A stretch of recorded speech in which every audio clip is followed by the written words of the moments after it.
To those of you on the Zoom or who are waiting, we are working through some technical difficulties. We'll be starting the meeting as soon as they are corrected. And does somebody have their screen not muted?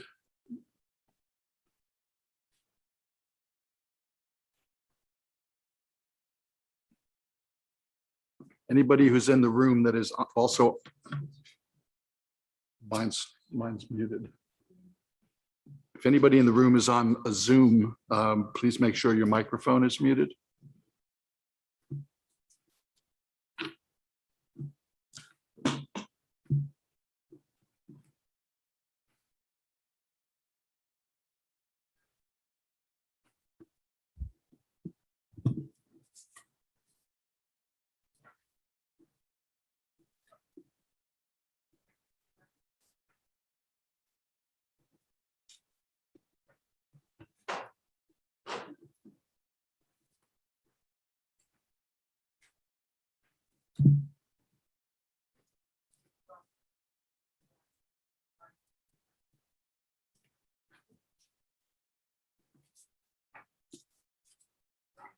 We're good?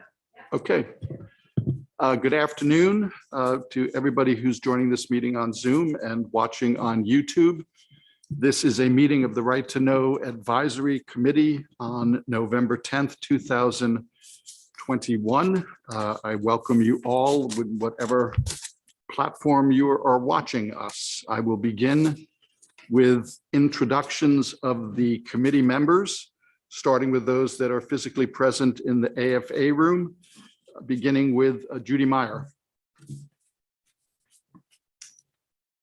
I'm Judy Meyer. I'm the editor of the Sun Journal, the Kennebec Journal, and the Morning Sentinel, and I represent Maine's publishers. Thank you and welcome. Linda Clancy. I'm Linda Clancy. I represent the Maine Press. And Senator Carney.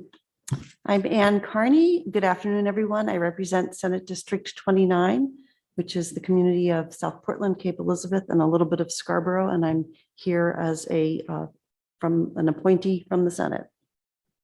Thank you. And Kevin Martin.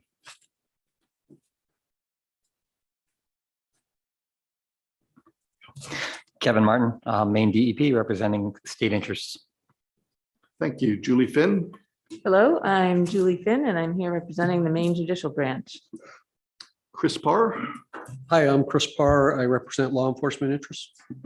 Vicki Wallach. Vicki Wallach, school boards and superintendents.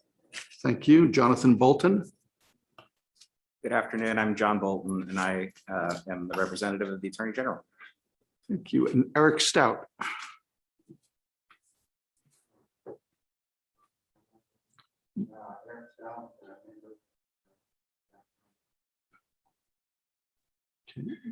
You have to activate it until the red light comes on. It should be the icon on the right.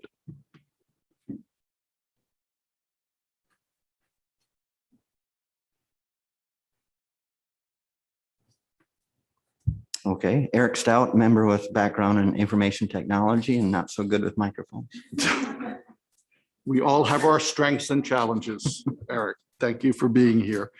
I will now turn to committee members who are participating remotely and beginning with Amy Beveridge. Hello, I'm Amy Beveridge. I'm the news director at WMTW, and I am on the board representing the Maine Association of Broadcasters. Thank you. And the Honorable Justin Chenette. Thank you. Good afternoon, everybody. I'm Justin Chenette, and I represent the public. Thank you. And the recently elected City Councilor, Linda Cohen. I'm Linda Cohen. I'm the town manager in Monmouth and representing the local government sector. Thank you. And Jim Campbell. Jim Campbell, Maine Freedom of Information Coalition, and I'm representing a coalition of organizations committed to access to information. Thank you. And we also have some guests who will be joining us later. I'll just mention them. Brenda Kelty, the ombudsman, the Right to Know ombudsman, works in the Attorney General's office, and Neil Goldberg from the Maine Municipal Association. And I also want to note our dedicated and capable staff that we have from the Office of Policy and Legal Analysis, Peggy Reinsch, Colleen Reed McCarthy, and for the first time, Rachel Olson. Welcome to the committee and thank you for all of the work that you do in getting us prepared for these meetings. And I can't see that far because my eyes. State Archivist Kate McBrien is here also in person. Thank you, Kate. I am getting new glasses, so perhaps the next time I will be able to see you. Welcome and thank you for being here today. The first item on the agenda, and this was an issue that was raised at our first meeting and has been raised in prior years, and it has to do with 1 MRSA section 408-A subsection 11, and it deals with the fee waiver process. And I believe it was Colleen Reed McCarthy has put together a survey of state. Somebody has a mic on? It's okay. Has done a survey of other states on this issue, and I will turn it over to you, Colleen. Thank you. So you do have in your packet of materials some background information on the fee waiver issue. On blue, for those who are here in person, is a copy of the current law. And I did want to note that the fee waiver provision is in subsection 11.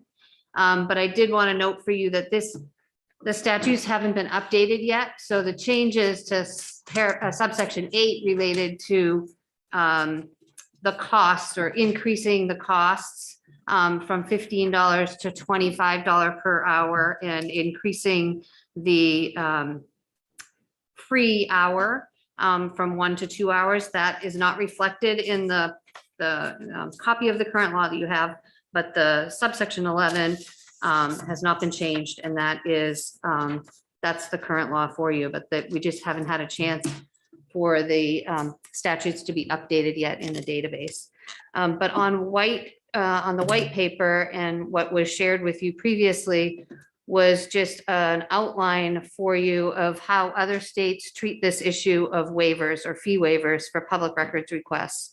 And looking at state legislative websites and also looking at using the Reporters Committee for Freedom of the Press. They have an open government guide that really gives a good overview. We've used it in the past for various issues to give you some sense of how other state FOA laws might treat these issues. And so the statutory outline really identifies for you those states that have mandatory waiver, fee waiver provisions. And those are identified as the statutory language. It requires a record custodian shall or must waive a fee in certain circumstances. And there are 8 states that have been identified as having some sort of mandatory fee waiver requirement. 21 states have discretionary waiver provisions very similar to Maine's, where the language says that a record custodian may waive a fee when certain circumstances are present, or really just giving the record custodian discretion to waive a fee. And then 21 states do not have any language in their FOA statutes that specifically address or relate to a fee waiver, although I think arguably, if you look at the open government guide, some folks feel that there is some discretion on the part of those records custodians in those states to waive fees in the absence of a specific statutory requirement as well.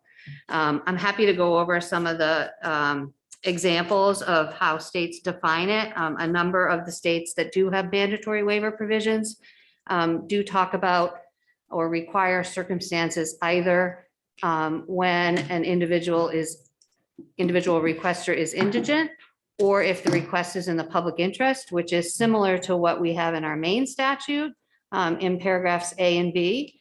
But again, our statute in Maine currently gives the agency or official having custody of the record the discretion to waive the fee in those circumstances. And then some of those states that identified, those 8 states that have sort of what I describe as a mandatory waiver provision, the language says the agency or official or records custodian, depending on how the state law refers to it, shall or must waive the fee in those circumstances. So I'm happy to pull up any of these documents. I can share the screen, but that is some of the information that you have before you. And then I also wanted to point out in your packet 2 additional pieces of information relative to this discussion. In 2019, the Right to Know Advisory Committee at that time had a improved FOA subcommittee. And the subcommittee at that time did consider the fee waiver provision and did develop a draft at that time that wasn't ultimately moved forward to the full committee.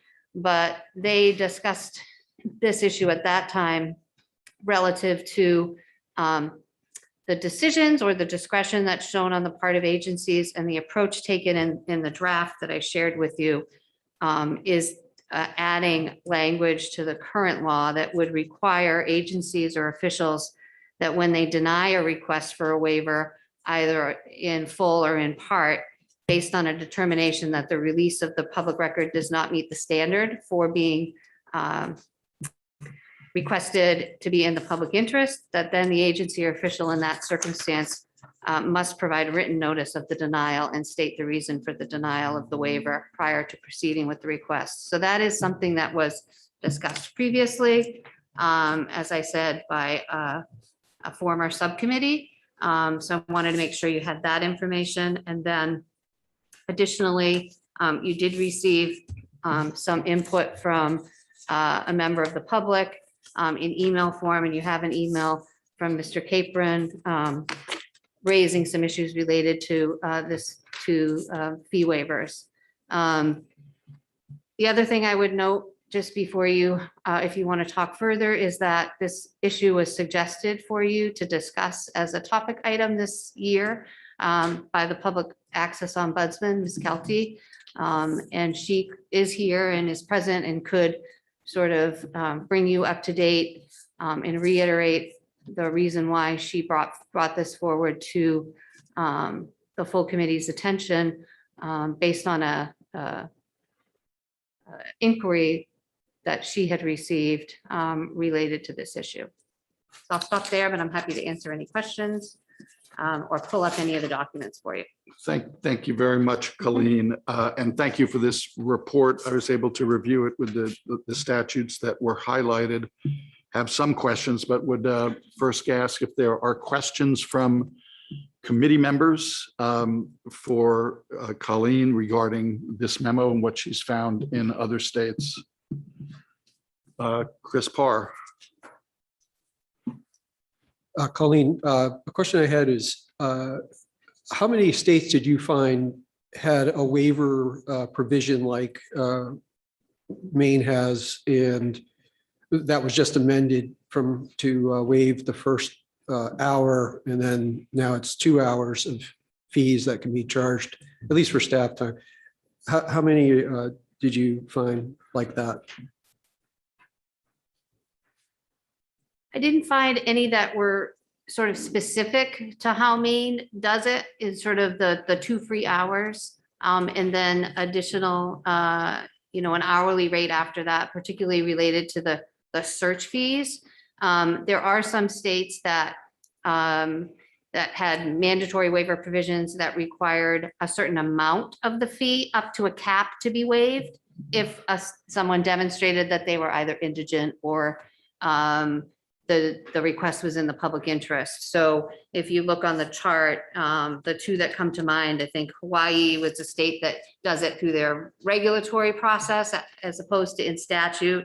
And their rules require that agencies must waive the first $60 of fees when someone makes a request that is in the public interest.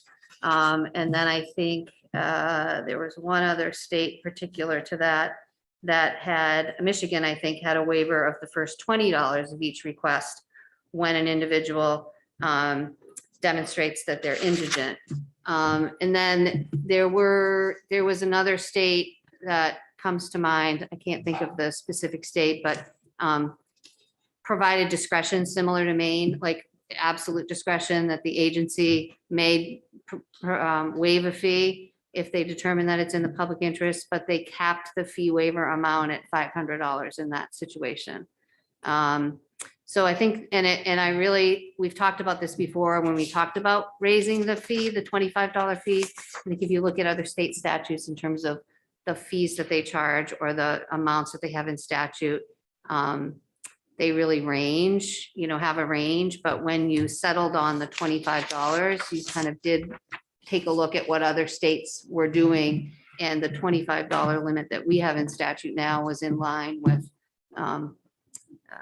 states that had a specific amount in the statute related to search and retrieval of records.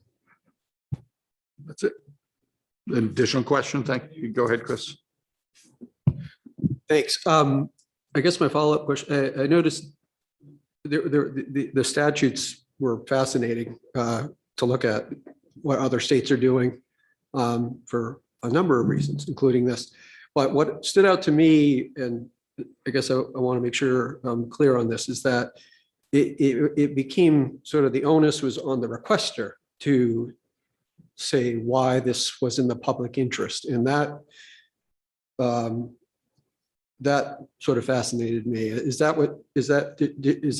I notice correctly, I guess is what I'm asking? Yeah, I think there are a number of examples from the statutes that particularly have the mandatory waiver where the person making the request would be required to provide a statement or a demonstration that they either qualified for a waiver based on indigency or a waiver based on being in the public interest. And then, if you look at the statutes too, while there are a lot of similarities and consistency, I think they use the phrase in the public interest, and some statutes go further and describe what being in the public interest would mean.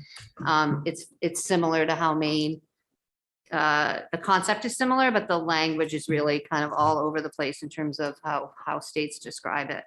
But I think, and Ms. Kelty can maybe talk a little bit more about it, but I think some states that have the mandatory provisions have tried by requiring the statement or describing it, sort of develop standards, objective or some type of standard that can be pointed to for someone to qualify for a waiver, particularly when there is no longer any discretion that's provided. And then you can also talk further. And I think when they talked about it in 2019, some of this was discussed about whether there needed to be more in the statute in terms of describing the conditions that somebody might meet in order for a fee request, records request, fee to be waived.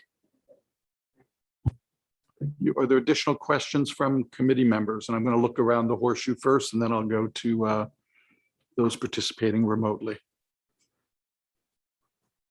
Seeing none, I will turn to committee members who are participating remotely. If you have any questions regarding the memo and the information just shared by Colleen, if you could please raise your hand and I will recognize you. And I am not seeing any hands up. I do have at least one question, Colleen. Even in some of the states that you call mandatory, like Connecticut, they seem to provide a great deal of discretion to the agency with language that's very similar to ours. And it says the agency, one of the reasons it would be without a charge is if the agency determines the disclosure benefits, that disclosure benefits the general welfare. That to me is not mandatory because they can always say it doesn't. And I'm curious as to how that, do we have any idea how that plays out in the real world?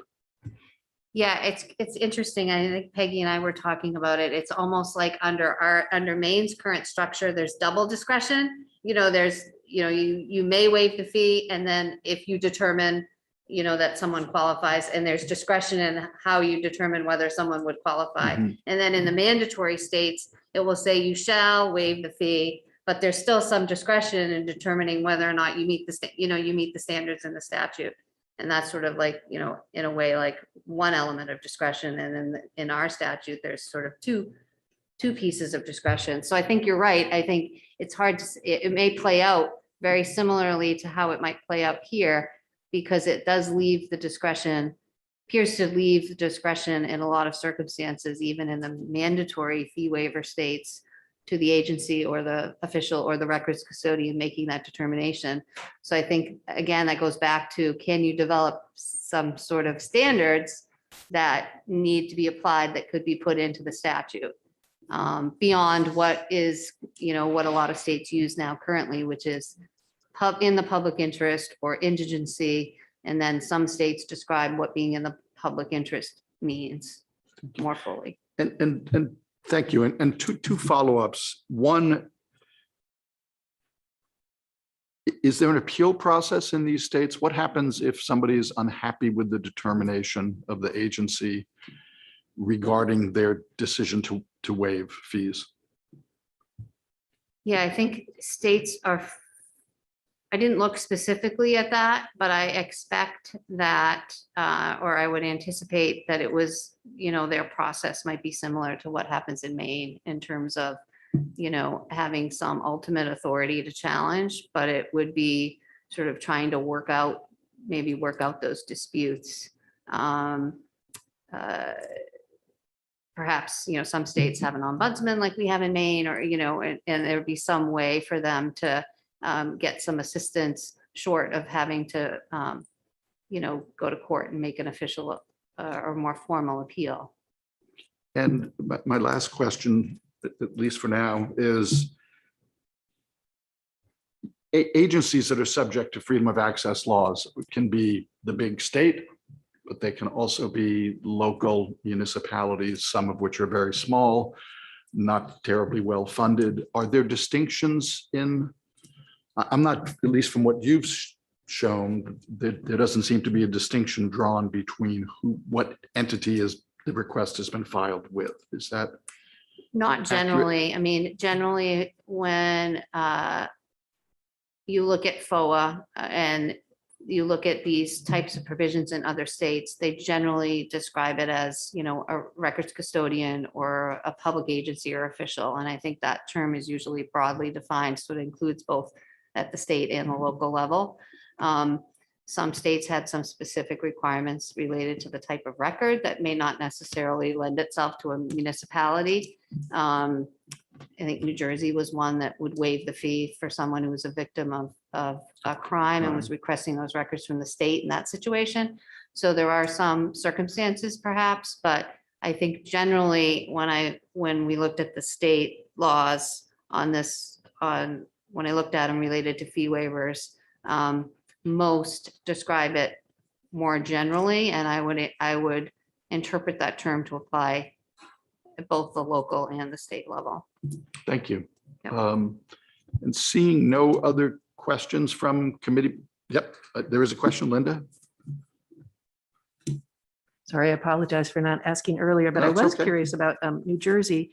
And maybe this is a question for Brenda as to whether it ever comes before her, and if anybody has insight as to why New Jersey is the only one that brings the victims' rights up for records. Thank you.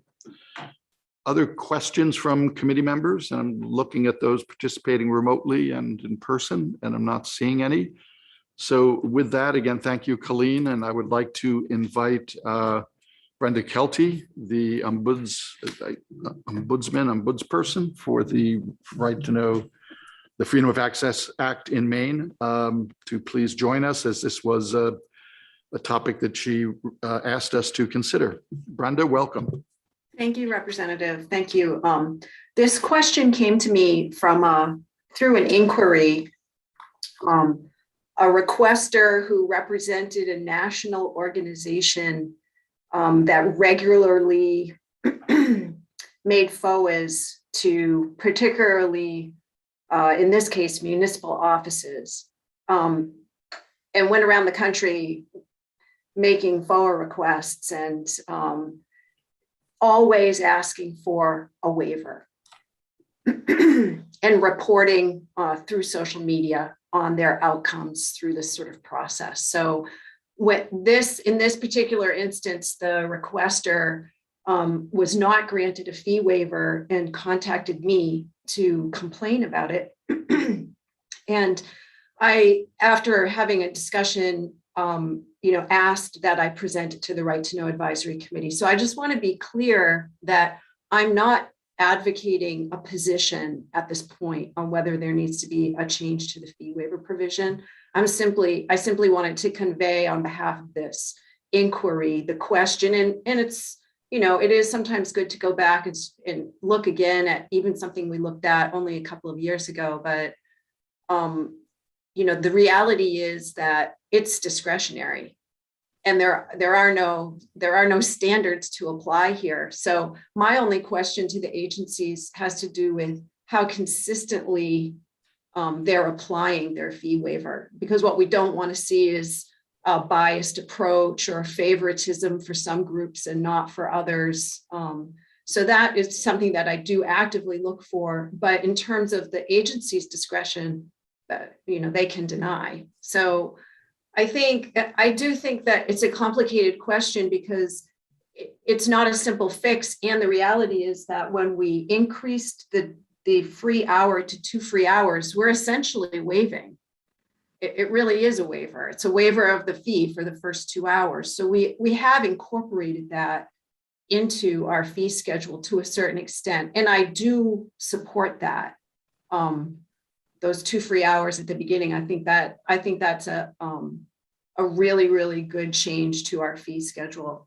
But in terms of doing something with the fee waiver, I mean, if you look on the federal level, the first step there is that requesters are categorized and different fee schedules applied to different categories. And there's an awful lot of areas of dispute and litigation and case law around who is a member of the media or who's an educational institution or, what's in the public interest. Those are not necessarily easy answers. And so on the federal level, it's done that way. And if you're going to start to say, an agency must waive if it's in the public interest, that would have to be defined. Mhm. And what's not in the public interest? I guess that would be my first question. I think everything should be transparent.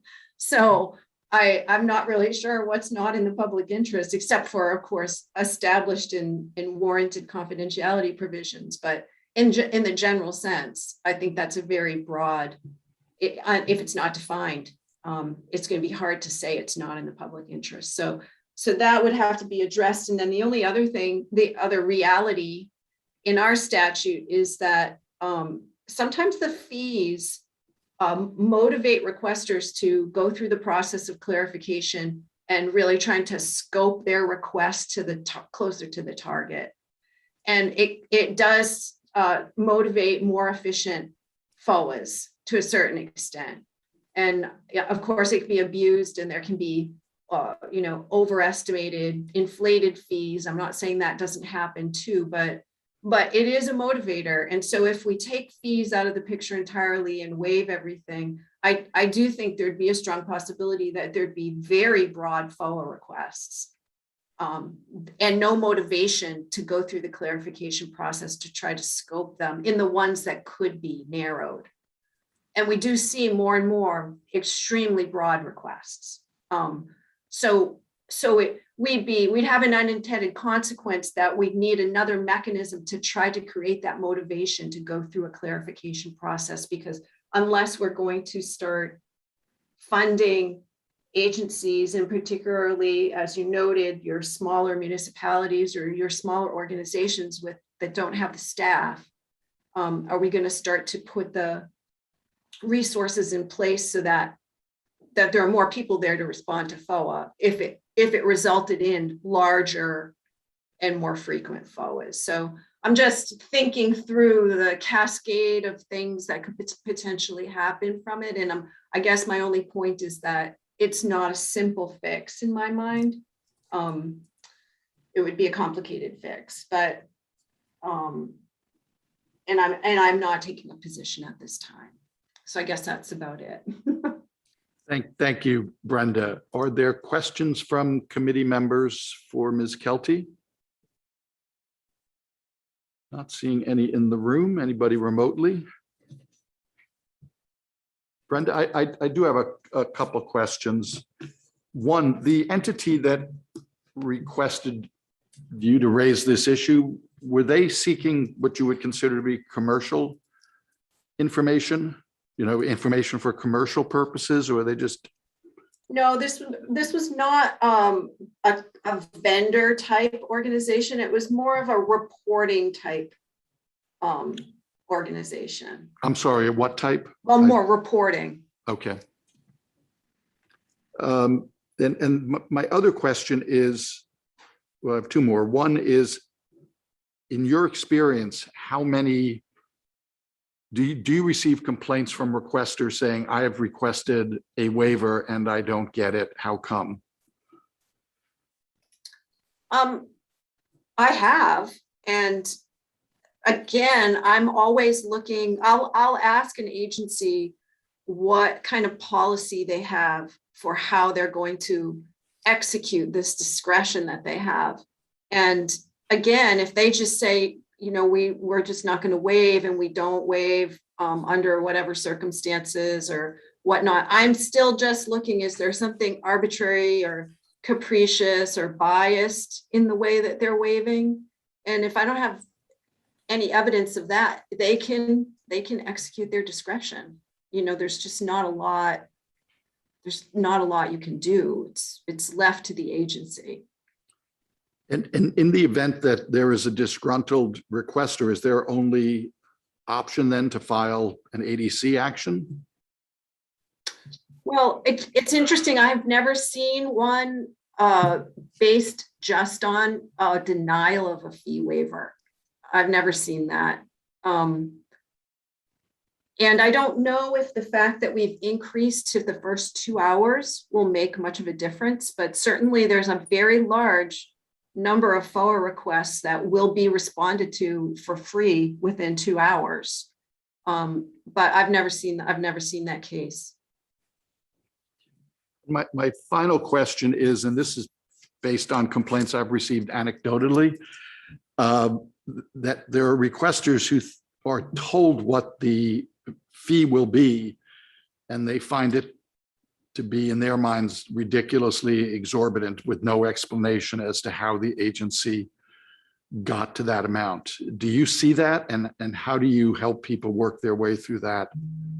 Right. Yes, I do see that. And I also have done some work with agencies about what I call how to build an estimate, because the estimate itself has to take into consideration certain metrics in order to come out with, you know, what you think this is going to cost.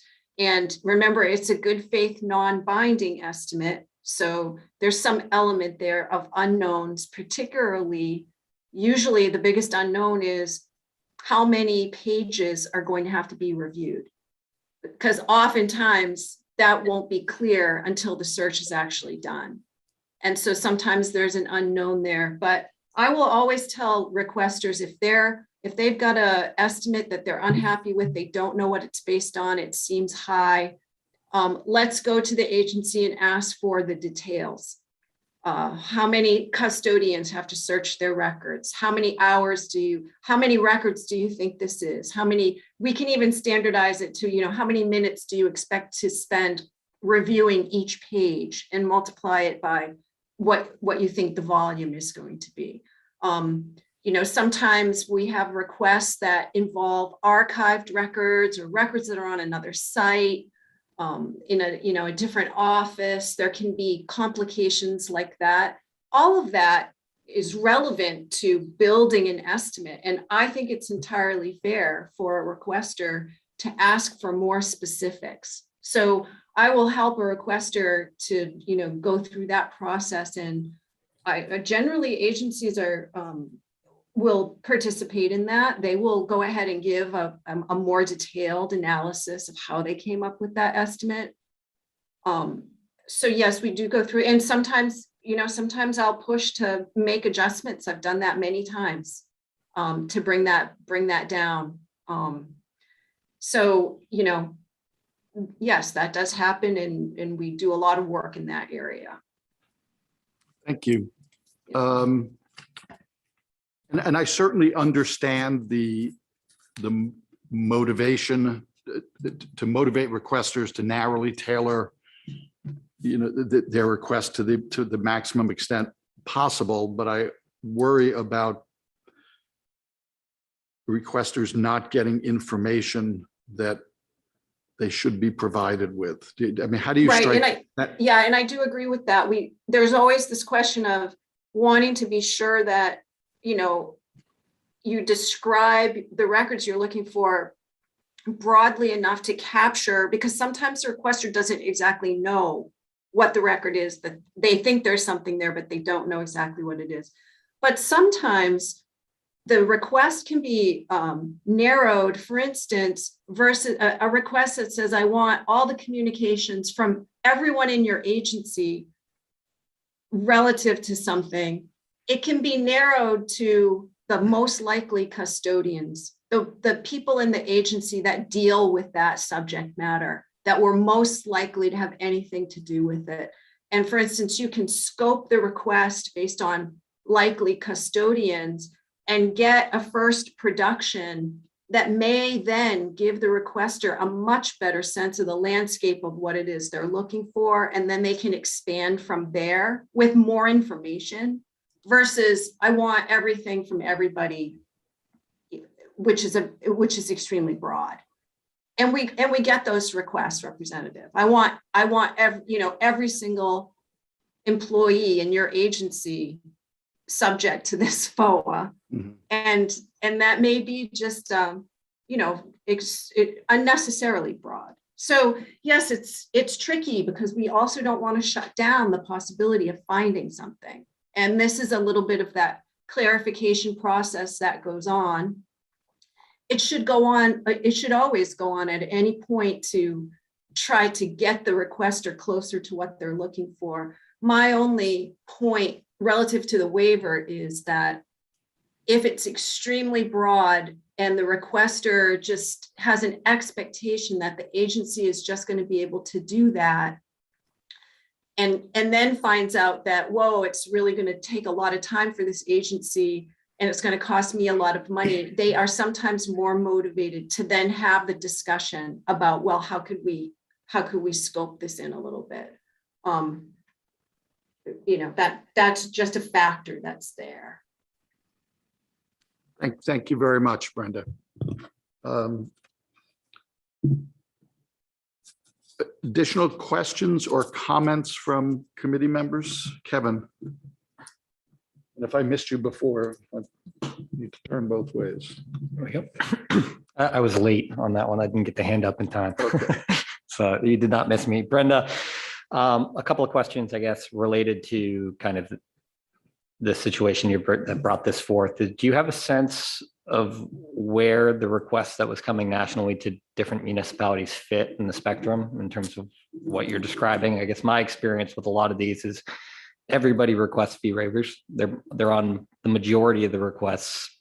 But I think here the details might matter in terms of whether it's a problem or not, whether it's something where was this one a broad request, or did the municipalities go through the scoping process? Because as you mentioned, that's an integral component for the state agencies when we go through it. I'm sure it is for towns and municipalities. Do you have a sense of whether that occurred or where the problem came about in this situation? Right. I think the situation is not necessarily representative of a much larger pattern or problem necessarily. The requester here just adamantly wanted a waiver, and I think abandoned the request or it didn't pursue anything, so wasn't interested in anything but a waiver. So it was in that regard. And I think it was somewhat provocative because it was no engagement whatsoever in working it through, just a waiver and must have a waiver. So that is not typical, typically agencies will, you know, I mean, I don't want to overstate, but does that answer your question, Kevin?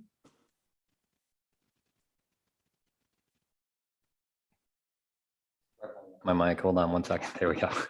I think so.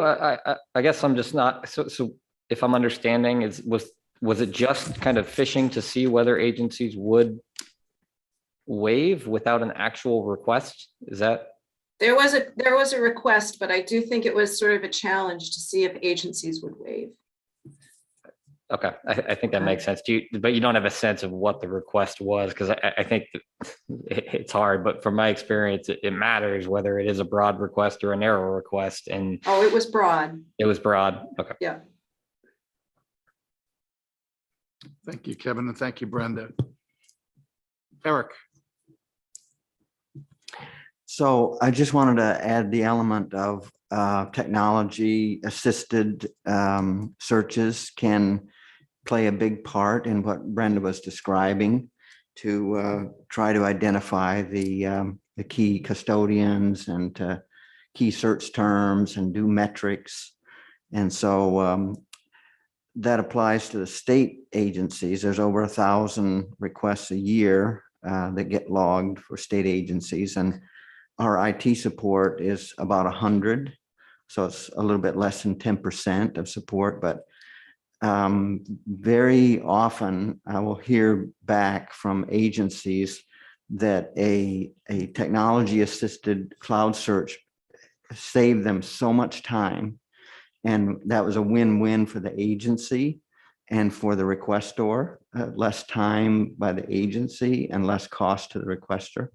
So a technology assisted search and production isn't always applicable, but to the extent that, you know, they reach out and get that help, then that plays into reducing the fees and everybody comes out happier. Thank you, Eric. And I think I know the answer to this question, but your services are not available to municipalities or other entities. Is that right? Right. I support the executive branch agencies, but also those that are beyond the executive branch that are on the main.gov, like Secretary of State and the AG's office are not part of the executive branch, but we support them through the main.gov mailboxes. So they occasionally come to us for what we call a cloud search, IT technology supported searches. And they're usually amazed that, you know, they start with, this is any of the agencies, they start with the idea that they have to search multiple people individually and multiple people kind of rummaging around looking for stuff.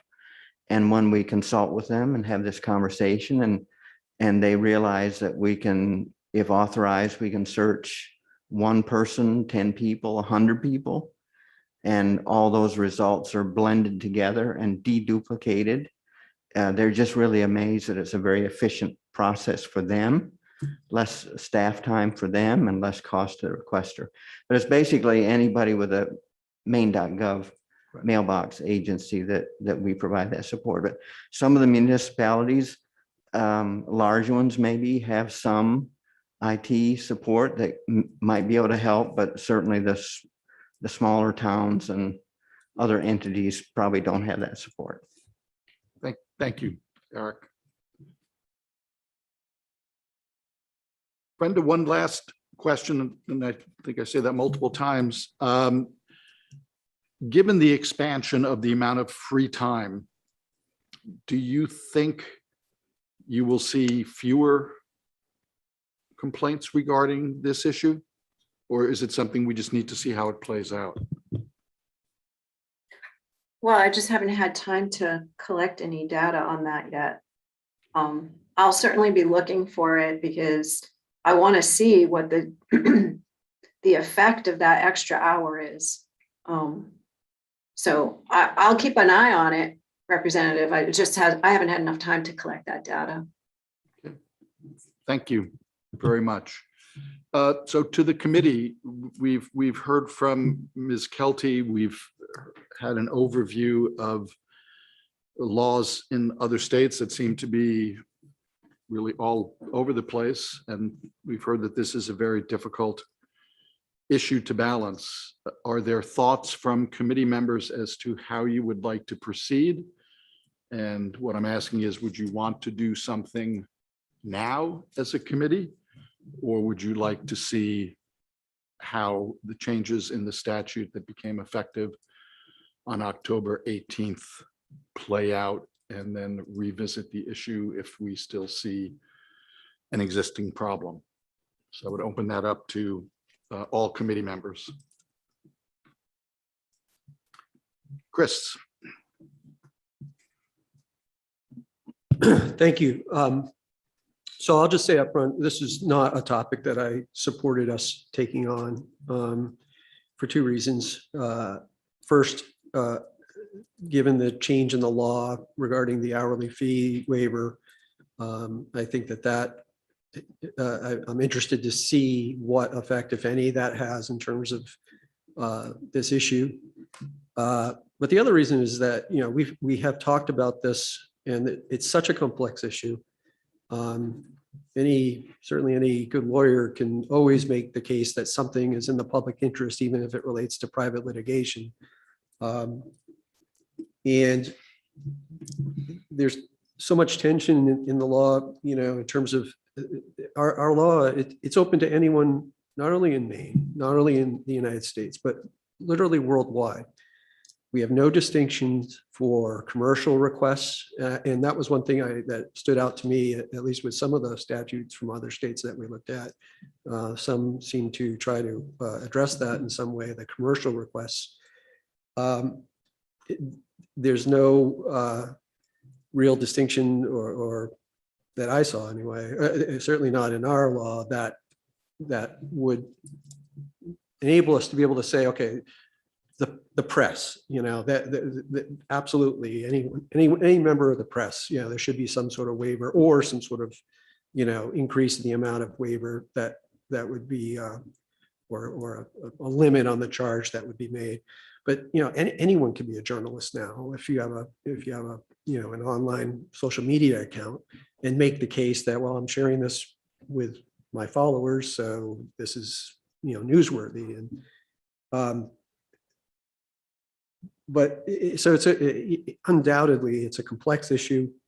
I guess what I'm wondering is, for those who did say they're interested in this, talking about this issue, I'm interested to hear why. And I say that very innocently, in that I'm thinking about the fact that now we have in the law, which I think was a great change, based on Maine municipal's information anyway, you know, two free hours of staff time, you know, I think they said it was $26 per hour that on average that they, that as far as staff time. So we have, you know, 2 hours of staff time now. And, you know, for me, I'm trying to think, you know, and I say this because we get at DPS very broad requests. But I'm trying to think, you know, what is the waiver? What kind of request is the waiver trying to address or enable? Is it those broad requests, or because if it's, you know, if requests are taking less than 2 hours, that's free staff time. So anyway, those are kind of my thoughts in a rambling way, and I'd be interested to hear what others' thoughts are about this issue. Thank you, Vicky. And then I saw hand Judy. I appreciate your words, Chris. For us, it was our concern a couple of years ago were the ones where they requested literally everything from a school district. And it was, and they weren't clear at all what they were looking for. So, and that can cause, as you point out, unestimated hours of staff time, especially in districts if they don't have someone to do that.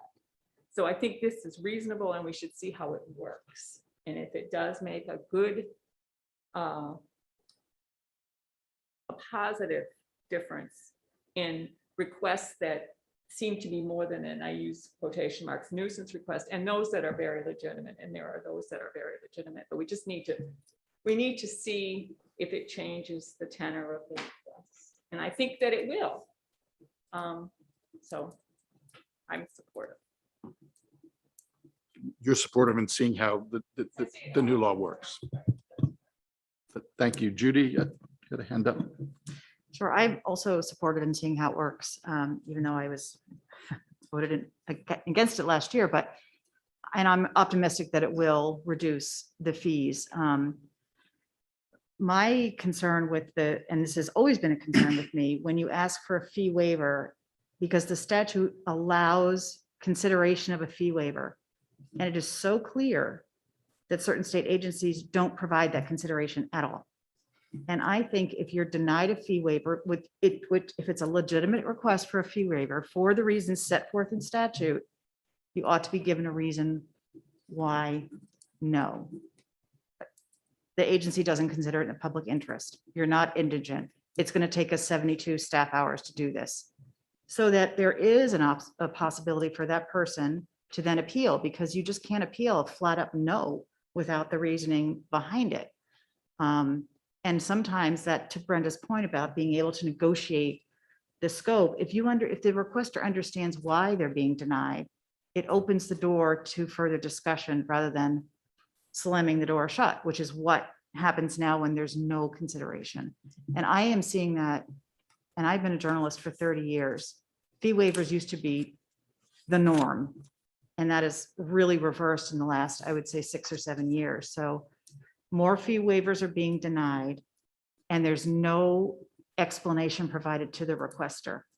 I think the requester that Brenda mentioned, this survey group or this, gotcha company, should not enter into this discussion. I think we really are looking at legitimate request for a need for public records.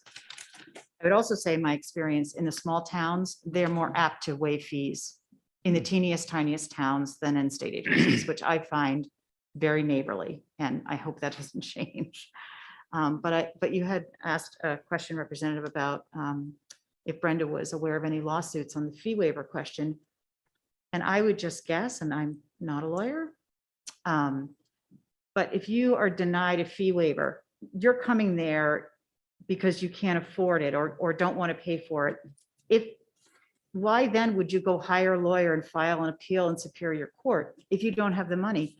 What happens is people just go away and they don't get their documents. And we don't have any data on that. But I have spoken to plenty of people who have said, I went to the state agency or I went to the county and I just can't afford this. What can you do to help?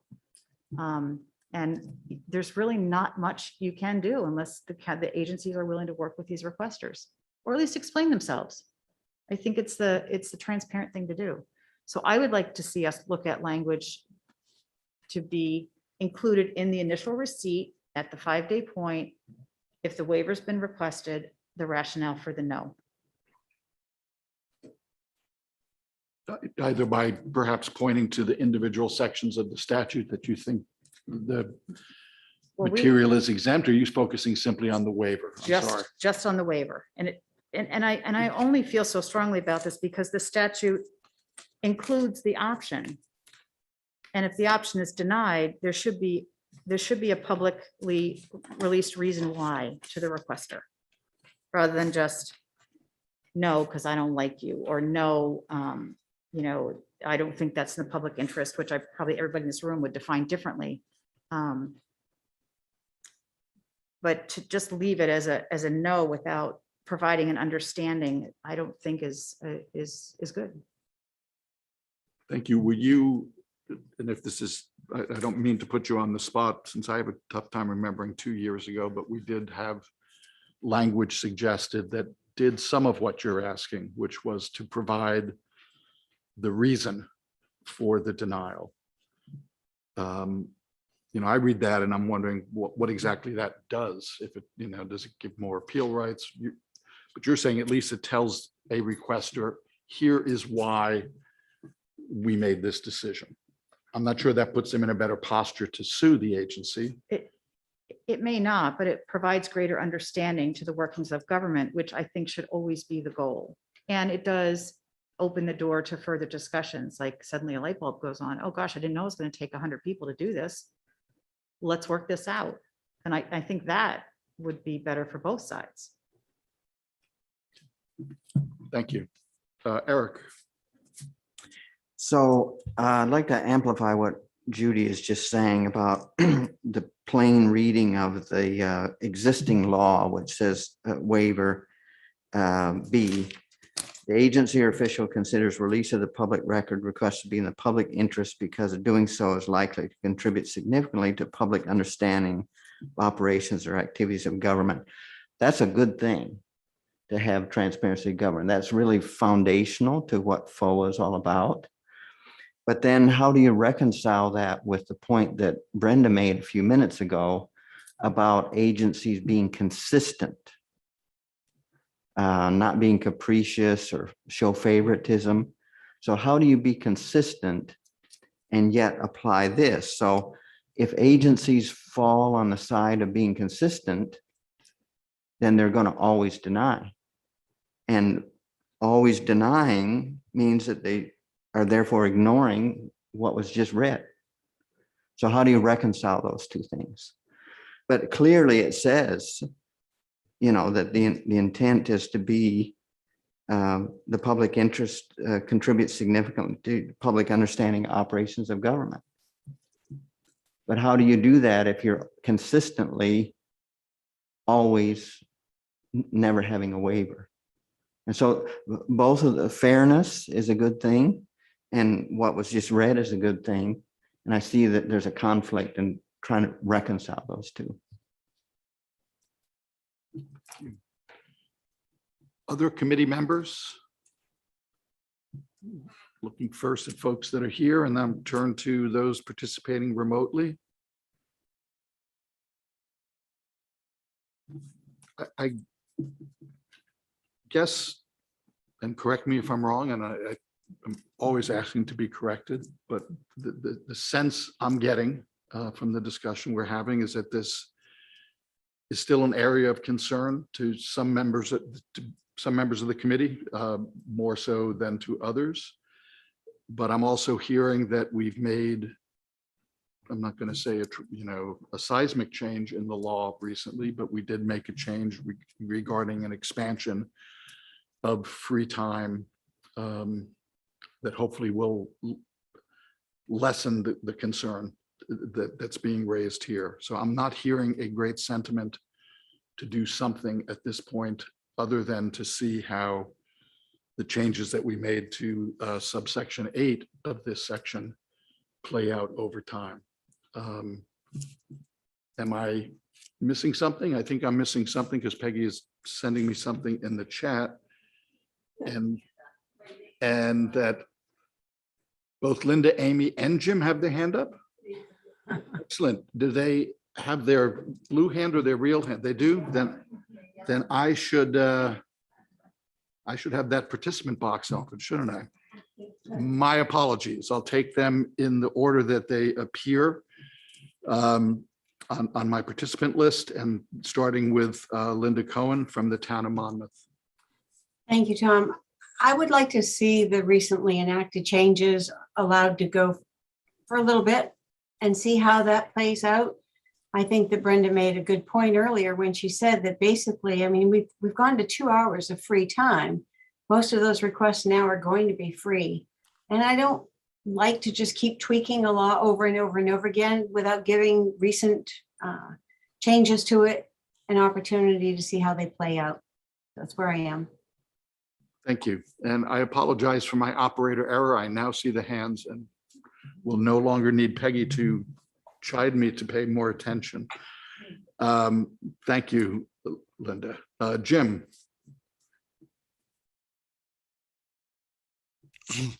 I think that I was going to make a point very similar to what Eric said about, I have heard of several cases where agencies just say, no, we don't do waivers, period, end of discussion, so don't bother asking. And I don't think that is applying Section 11 in the spirit in which it was intended and written. So I think it might be wise to think about a way to address that point. And one way, I think, is what Judy said earlier, that if a waiver is officially requested and a waiver is officially denied, it should be denied on the basis of Section 11 specifically, and not to say we generically don't grant waivers, period, end of discussion. And to, to say we are not granting this waiver because, and it doesn't have to be a Bible. It has to be a half a paragraph so we can, the requester has a sense of what's going on. So that is one point. The other point, and I don't know whether bringing this up now is a good idea or bad, but my suspicion is that a lot of searches are similar. And so that if searches, the results of searches could be kept, and at least what the question is listed, this was a suggestion of the fellow who wrote in with some suggestions, that that might be something that could be used to keep fees down. All right, maybe somebody requested this information 2 months ago, and then somebody else comes in and requests it. And if that is something that's on the pile that the work has already been done for and a requester can be referred to it, that might help to cut down on the burden for municipalities or state agencies, and also provide a much more reasonable response for somebody who asks about it. So I don't think that's a discussion for today necessarily, but I think that that's a very interesting idea. And I don't see that it would be really a very difficult problem to put into effect, although it would require some thinking and perhaps a central repository somewhere. But in any event, I do think that the point that Eric raised about having a generic policy, we don't do waivers, period, end of discussion.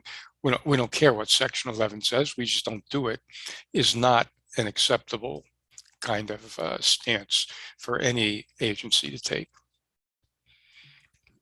Thank you, Jim. And given the general standard of interpretation of the Freedom of Access Act, which is it's to be construed liberally in the interest of public disclosure, in essence, I think I'm hearing you say that you think the current statute might hit the right balance, but it just isn't really being followed by I certain think that agencies. I have certainly heard of cases where agencies say that, sorry, that's not our policy. Our policy is we don't do waivers. And we have the discretion to do that. And in fact, I think it's legitimate. They do have the discretion to do it under the letter, though I would argue, as you just mentioned, not under the spirit of the law. So, but I think that the one antidote to that problem is the one that Judy suggested. Say why, because you have two things that you have to look at, and say why you made that judgment based on those two things. Doesn't have to be, again, a 5-page answer, but it needs to point to Section 11. We judge that the requester is not indigent, so under 11A, we will not grant the waiver. And B, we adjust that this is not going to contribute significantly to public understanding of the operations or activities of government. Here's why. One sentence. Okay, fine. Now I got an idea what the problem is. I didn't have that idea before, and I certainly am not going to have that idea if I'm told that, sorry, we don't do, we don't do waivers at all. That's our policy. So long.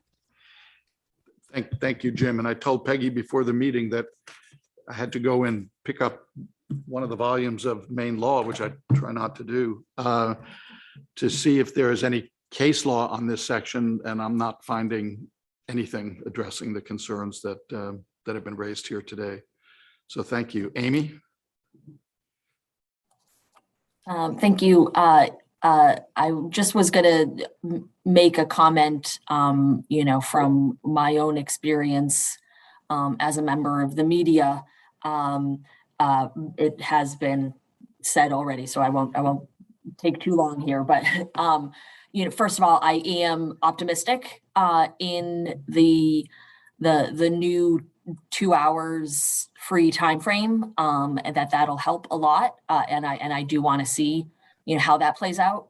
I will say, though, I certainly agree with what Judy is saying in that when an agency says they will not waive a fee, they should then say why, rather than it being up to the requester to go and make that come back and say, well, why did you say no?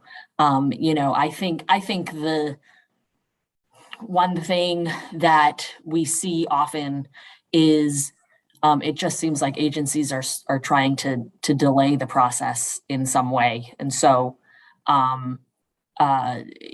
if they can say a flat out no, and then it's up to us to come back and say, well, what are the reasons? It just delays it that much more.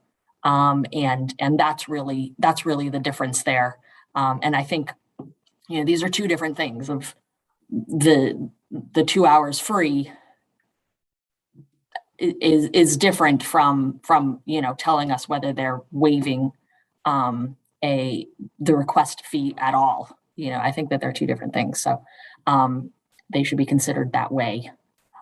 So that's just a comment on my experience. Thank you, Amy. And Jim, do you have another question, or I don't want to ignore the blue hand anymore? So No, I don't know how you turn it off. I think that there should be a. There it is, If you have lower your hand up, hand. it'll say Yeah, lower yeah. hand. There you go. Yeah, okay. We learn every day. And that's a good thing. Other comments from committee members? And Senator Carney. This is a question, not a comment, because I really do agree with those who have observed that it would be really important to see how the changes that we've just made with the extent, essentially doubling the free time work. Do we have a way of collecting data about the impact that has? How many requests fall within that now extended free fee? It's essentially a fee waiver. I think we have, and I don't want to put words in her mouth, but Brenda saying that it's something that she would monitor. I also know that the Maine Municipal Association, when we looked at this issue over the years, did a pretty thorough survey of municipalities around the state about how long most requests took. And the thinking was that many were resolved with less than an hour time, but extending it to 2 hours will increase the percentage of those numbers. That's a long way of saying, yes, I think we'll have that information down the line. Because I appreciate what you're saying, Judy, and it would be, I think, really important to revisit this a year from now with some more information. And Peggy, you had a. Oh, did I miss a hand? Okay, all right. No, I struggle with a lack of bandwidth almost every day. Brenda. At this point, I collect information from the executive branch state agencies about their FOA activities for the previous year. And one of the metrics is how many days it took to respond to the FOA. And that's broken down, 0 to 5 days, and broken down into segments. But what I don't have in that data is how many of these requests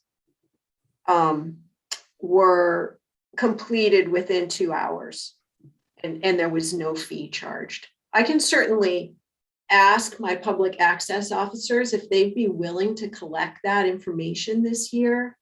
Because we don't have that metric, but I do ask them about the total fees charged during the year. It's an extra data point, but it seems like it would be very valuable in terms of assessing the impact of the added free hour. I'm already getting data from them, so they might not mind too much if I ask for one more thing. But I will do that, and I'd be happy to report back after we've got a years of data on that. So I'd be happy to do that if that's helpful. I think that would be very helpful and very responsive to Senator Carney's question. Senator Carney. I was wondering if we could inquire of MMA whether they would also be able to seek that information out from their members over the course of the next year, so that we had that information as well. And we have Neil Goldberg from MMA. Welcome, Neil. It's good to see you again. Great to be here. Thanks for including me. I just a little clarity on what information we're seeking. It's what percentage of requests are completed in a day, in 2 days, and 30 days? Is that what we're looking for? It's your request. I'm sorry. Actually, you could go ahead if you want, but it's essentially what requests can be completely responded to within the 2 free hours. So not the number of days, but just the extension from 1 to 2 hour of free request time. Sure, I'll talk to my team about how we want to go about collecting some of that data. I think it's going to be fairly similar to the results we had at the beginning when we last did this in 2020. Chairman Harnett is correct that the majority of requests, over 85%, are able to be completed in under an hour. But as this committee has noted, that the expansion to 2 hours might create for some more complex requests, which could stretch closer to that full 2 hour period. So short answer, yes, we will dive into how these changes impact FOA requests at the municipal level. Does that provide you with what you need? Okay. Thank you. Thank you, Neil. With that, I don't see the need for a motion as we're going to monitor the situation. It's obviously important to me.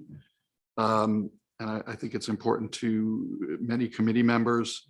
But at this point, we will keep the issue on the table, but see how the changes to subsection 8 play out over the course of the next year.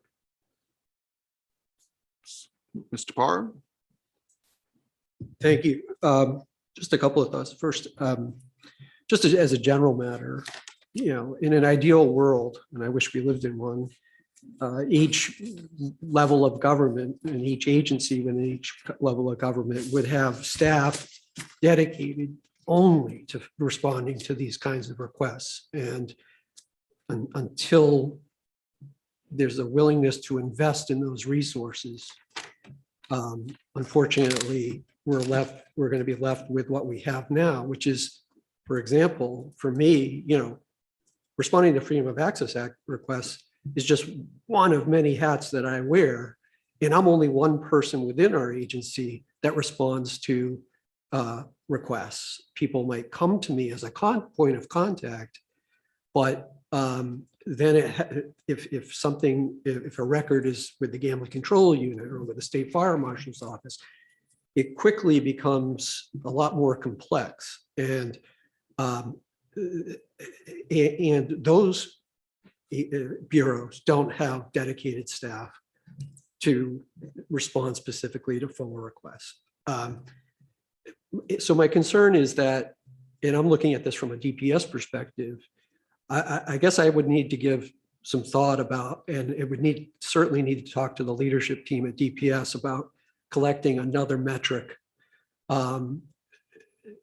which might sound easy to collect, and maybe it is, but I'd want to give that some thought and also talk about it with the leadership team about whether or not, amongst the other metrics that we're responsible for collecting. This is one that's would be reasonably able to be collected. MMA, as Neil just said, I mean, we have some data from MMA based on information they've already gathered up. 85% are responded to in less than an hour. I don't know what number that represents, but I think that's helpful information to consider. And I guess I go back to two things, three things. First, I liked the idea that I saw in other statutes where there is, you know, as a public access officer, I'm left with a statute that it falls on me or falls on our agency to make this determination as to whether or not something significantly contributes to public understanding of government and is not in the commercial interest, primarily in the commercial interest of the requester. I mean, that's a lot to put on me. I'm a lawyer. I can't imagine, you know, someone who's working in a town office who might be a clerk or something having to, you know, make that assessment. So it's because it's not an easy assessment to make. So I like what I see in the other statutes where there is some onus put on the requester, you know, and I noticed when we were talking, you know, if someone makes a formal request for a waiver, well, you know, what does a formal request for a waiver look like? And maybe it should look like some sort of affidavit or some sort of explanation that supports the request for a waiver. So my second point is that, you know, we were talking earlier about the spirit of the law. And certainly I think it's absolutely necessary for government agencies to respond to requests in the spirit of the law. But one of the problems that I've seen in my 15 years doing this is that the requesters aren't making requests in the spirit of the law. It's become more and more about mining data, and because data is a commodity now, it has value, and that in government, if they have an open records law, what better place to try to get as much data as you can for as cheap as you can than from the government. And so unfortunately, it's to further the bottom line, not to improve understanding. And I think that's really unfortunate, but I don't know that there's much that can be done. But to go kind of full circle, I'm still trying to understand the type of request that this is considering when 2 hours, you know, it has to be a, you know, request of a considerable magnitude. If more than 2 hours are needed to, that would be free to process the request. So I'm still kind of left scratching my head as to, you know, why is a waiver needed, given certainly the change that we made to the new law, and the fact that there are limited resources that at all agents at all levels of government to be able to work on these while still having many other duties in some cases. So anyway, those are my thoughts, but I appreciate your time. Thank you. If there's nobody else who wants to weigh in on this issue, I think we will move on to the next agenda item and proceed with this issue as I outlined prior. So thank you. And thanks for the discussion. The next item on the agenda are reports of subcommittees. And the first one up is the Public Records Exceptions Subcommittee. Should I be turning to Mr. Parr? Everybody pointed at you, Chris. And you got assigned to this because you weren't here the last time. Well, the staff can certainly, okay. Yeah. Yes. What are you comfortable with? Well, I'm fine with saying that just tremendous work that we did. We covered a lot of ground. And as always, very thankful to the staff who help us out so much with that. We have a plan ahead of us, and we are going to move forward with that plan. And any details, I'd be happy to open the floor up to fellow subcommittee members or to staff. Thank you. Thank you, Chris, and thank you for taking on that task. And you see our schedule is our next two meetings are December 1st and December 15th. So we will look for updates as you progress with this work unless other subcommittee members have something to add. And I want to make sure I'm not missing blue hands. And I am not. So thank you, Chris. The next subcommittee is the remote participation subcommittee, which I chair. And we have not had the opportunity to meet, but we will be meeting immediately following the conclusion of the full committee meeting. And we have a few items to discuss on that agenda that were raised in our last full meeting, one dealing with is the use of FOA an appropriate vehicle to try to address the situation of incarcerated members of our state, their ability to participate in legislative hearings on bills that are of importance to them. That is one item. And the other item is how is Public Law Chapter 290, which was the result of LD 36, dealing with remote participation for municipalities working in practice, and do we need to tinker with that? So we'll be talking about those issues and asking other subcommittee members if they have topics they would like to discuss, and we will report on our progress at both the meeting on December 1st and December 15th. So unless there are any questions, I will move on to the technology subcommittee. And I'm not sure who I should, Judy. That's me. We had a rousing meeting yesterday. and we- Rousing. Yes. And we concluded two concrete things, that FOA and technology are not always compatible and are often in conflict, and that Maine does not have a great digital management system. So, And you're going to resolve all those by? yes, in two more meetings. Okay. Fortunately for us, Kate McBrien came to our meeting, and we relied on her heavily for information about technology and data storage and what's Maine's capabilities are. And Eric was good enough to put together kind of a tutorial for us on policies that already exist in state government around technology and public record storage. Really thorough policies, actually. So we are going to see if similar policies live at the MMA level, Maine School Management, and the county level, and for the legislature, and look at whether those can be improved. As Kate was really clear with us yesterday, that FOA is not technology or paper specific, it's based on content. So whatever steps we take need to be based on the content of the records, not the medium in which they exist. So that's kind of hard concept for me to wrap my head around, because we're talking about the technology, but we will do that. So I think those were the highlights.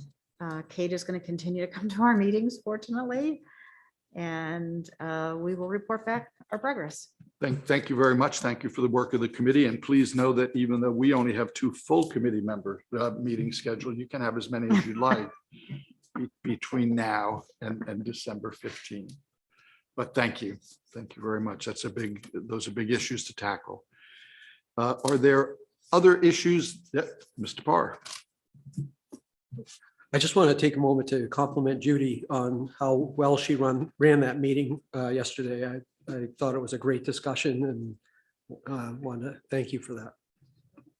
Did you agree it was rousing? It was rousing. Okay. Okay. Laughter is a good thing.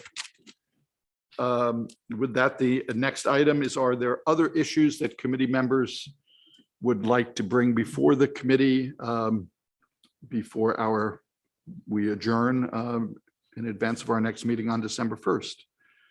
First, looking to people in the room. I always look there last, Chris.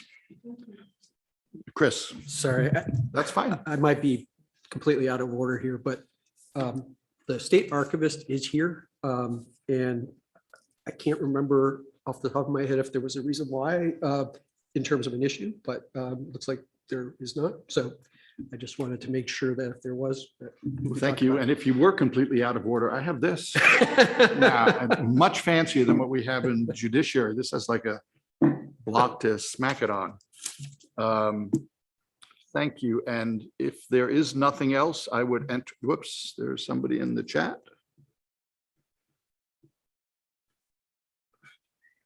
Three online hands are raised. Tom failing again. Oh, that was old. So I'm ignoring you too. Okay. Sorry about that. That was the original. So with that, I would entertain a motion to adjourn. Mr. Parr, motion made by Chris Parr, seconded by, well, this is easy. Seconded by Julie Finn. All those in favor? Please record a unanimous vote. Thank you all very much for your time and attention. Members of the remote participation subcommittee, we will be meeting, going to take a 5-minute break. Amy Beveridge with a physical hand up, sorry. Oops, I'm sorry. I just was hanging in the air from voting for the adjournment. Sorry about that. Okay, so we're set. I'm good. Okay, thank you very much. We will start our subcommittee meeting, say at about, how about a quarter of, so people can just get up and stretch. And people should just stay in Zoom.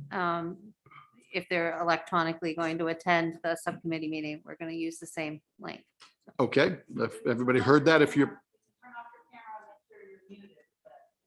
When we come back, don't log out. Okay. Thank you. Thanks everybody for their time and attention.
Gotcha. Again, welcome, members of the subcommittee on remote participation. We are both on Zoom and YouTube. Because of that, I would like to have us reintroduce ourselves in the event there are people that are watching that were not here for the original meeting. I'll begin with members of the subcommittee that are in the room, starting with Eric Stout. Eric Stout, the member with background in information technology. Thank you. Chris Parr. Hi, Chris Parr, representing law enforcement interests. And Julie. I'm Julie Finn, and I represent the Maine Judicial Branch. Thank you. Senator Carney. I'm Ann Carney, representing Senate District 29, and I'm here because of my role on the Judiciary Committee. And Linda. I'm Linda Cohen, and I represent the local government. And we are also joined by Neil Goldberg of Maine Municipal. Neil, if you could just introduce yourself. Well, I guess I just did. Neil Goldberg from MMA. Happy to be here. Thank you. And we still have Brenda Kelty with us. And I want to also thank the OPLA staff that stays with us. This is our initial meeting of the remote participation subcommittee, and it's more of a planning meeting. I was the only one, I did not do a good job of trying to get issues of concern from other subcommittee members about what they would like to address as a subcommittee this year. I had two. The first one, and I'm glad that Neil is here on behalf of the MMA. But as many of you know, we enacted in the first year of this session what was LD 32, became Public Law Chapter 290, I believe, dealing with remote participation. And we have seen the challenges that presents also to committees and subcommittees like ours. And my goal today was to, I've heard a lot of things anecdotally from municipal officials in and around my hometown about what's working, what's not working, questions they have. And I wanted to invite Neil to share what you're hearing and learning from municipal officials. And are there areas that they would like to see tweaked in the law that we recently enacted? Sure. I'm happy to share what we're hearing anecdotally at first. I mean, to begin, I think municipal officials are just grateful to have this tool in their toolbox. It's been a long time coming, and we saw how successful it could have been throughout the pandemic. And I think there's a lot of municipalities that want to see it stick around. So generally, what we are hearing is that the current law feels a little restrictive on how they can kind of define what an emergency is or when would be an appropriate time to use remote participation. And so if possible, to offer some broader, I guess, applicability for this policy. Does a community really have to be in a state of emergency? What sort of weather events? If there is a member who is maybe out of state or seasonally living in the community, how can they participate, if at all? And so are there ways that we can increase the use of the remote participation in more flexibility for our members? I think is the first. And then the second is to have a kind of a catch-all ordinance that municipalities can adopt that would enable all of the boards or committees, or at least numerous boards and committees in the community, to use remote participation. Whereas currently the select board has to pass an ordinance, and the finance board and the planning committee. And that does seem like an administrative, it's a bit cumbersome for a lot of communities. And on top of which, a little bit duplicative for some communities where the composition of those boards and committees is almost identical across all departments in some of the smaller municipalities. So those are the two big things that I wanted to bring up today, but to then end with, we're grateful to have this in the toolbox.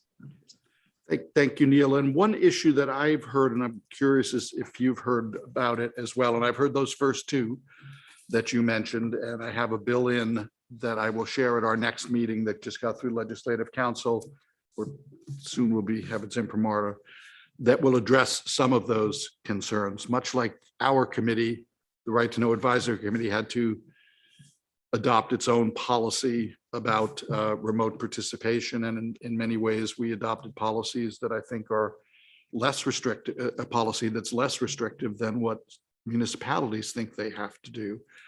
And I'd like us to all be on the same page. But one of the issues I've heard about is now that we require a fixed location for almost all meetings, that some municipalities are struggling with hybrid meetings and the technology issues that are associated with those. As you see in the state, we have one room, the AFA, where we can conduct hybrid meetings. I recall in our first meeting that, and Linda, it might have been you who said that things are working pretty well in Monmouth and that the technology was not terribly cumbersome or expensive. And I've heard similar things from Kate Dufer, who's on the city council in Waterville. So I'm wondering if what I'm hearing has changed, that people are finding it is not that difficult. So if you could, explain to me what I think you explained at our last meeting. I don't think I'm making that up. No, you're not making it up. So, we've been talking a long time because we don't have a cable access station in Monmouth.